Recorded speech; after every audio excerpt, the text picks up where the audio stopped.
Election commission supreme court के सामने डट गया। इलेक्शन कमीशन ने मखसूस नशिस्तों के मामले पर सुप्रीम कोर्ट के फैसले की तरदीद कर दी।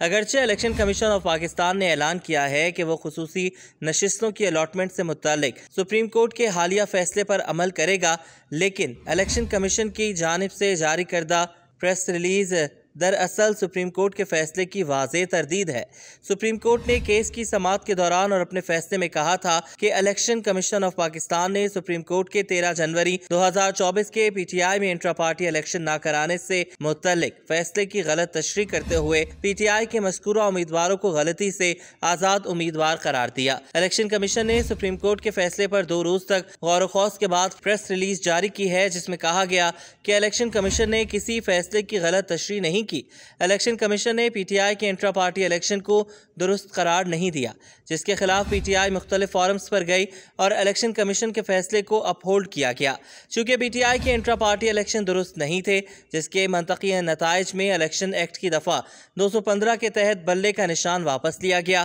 लिहाजा इलेक्शन कमीशन पर इल्ज़ाम तराशी इंतहाई नामुनासिब है। इलेक्शन कमीशन ने सुप्रीम कोर्ट के अक्सरियती फैसले के पैरा नंबर 7 और 8 का हवाला दिए बगैर अपनी प्रेस रिलीज में अपना मौक़िफ़ वाज़ेह किया और साथ ही इस बात की तरफ इशारा किया कि सुप्रीम कोर्ट में सुन्नी इत्तेहाद काउंसिल, इलेक्शन कमीशन और पेशावर हाई कोर्ट के फैसले के खिलाफ अपील में आई। सुन्नी इत्तेहाद काउंसिल की अपील मुस्तरद कर दी गई। पीटीआई इस केस में इलेक्शन कमीशन में फरीक थी और न ही पेशावर हाई कोर्ट और सुप्रीम कोर्ट में फरीक थी। सुप्रीम कोर्ट के फैसले में पैरा नंबर 7 के मुताबिक 2024 के आम इंतखाबात के मखसूस हक़ाइक़ और हालात में ये करार दिया जाता है कि ये मज़कूरा उबाला 80 कामयाब उम्मीदवार, जिन्हें कमीशन ने फहरिस्त में मज़कूरा उबाला कॉलमों में से किसी एक में बतौर पीटीआई रुकन जाहिर किया है, वो कामयाब थे और हैं और दर्ज बाला पैरा नंबर 5 की रूह से और आइन के आर्टिकल 51 के लिहाज से ये नशिस्तें पीटीआई ने हासिल की हैं। सुप्रीम कोर्ट के फैसले में पैरा नंबर 8 के मुताबिक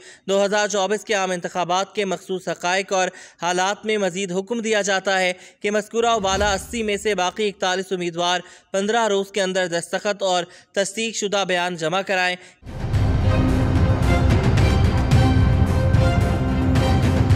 कि उन्होंने मुतल्लिका सियासी जमात के उम्मीदवार की हैसियत से इलेक्शन में हिस्सा लिया, जिसके बाद इलेक्शन कमीशन 7 रोज़ के अंदर इस सियासी जमात को नोटिस जारी करे जो इस बात की तस्दीक करे कि मज़कूरा उम्मीदवार ने इस पार्टी के उम्मीदवार की हैसियत से इलेक्शन में हिस्सा लिया। सियासी जमात अपने तौर पर किसी भी वक्त तस्दीक के लिए तहरीक फ़ाइल कर सकती है। इस तस्दीक के बाद वो उम्मीदवार मज़कूरा बाला पैरा नंबर 5 और आर्टिकल 51 के मकसद के तहत इस सियासी जमात के उम्मीदवार की हैसियत से रुकन समझा जाएगा। इलेक्शन कमीशन इसके बाद अपनी वेबसाइट पर कामयाब होने वाले उम्मीदवारों की फहरिस्त सियासी जमातों की जानिब से तस्दीक किए जाने की आखिरी तारीख पर 7 रोज़ में जारी करेगा और इसके बाद इलेक्शन कमीशन इस अदालत में तामील की रिपोर्ट जमा कराएगा। पैरा नंबर 7 के जवाब में इलेक्शन कमीशन ने अपने प्रेस रिलीज में कहा कि जिन 39 अरकान कौमी असम्बली को पीटीआई का रुकन कौमी असम्बली करार दिया गया है, उन्होंने अपने कागजात नामजदगी में पीटीआई से अपनी सियासी वाबस्तगी जाहिर की थी, जबकि किसी भी पार्टी का उम्मीदवार होने के लिए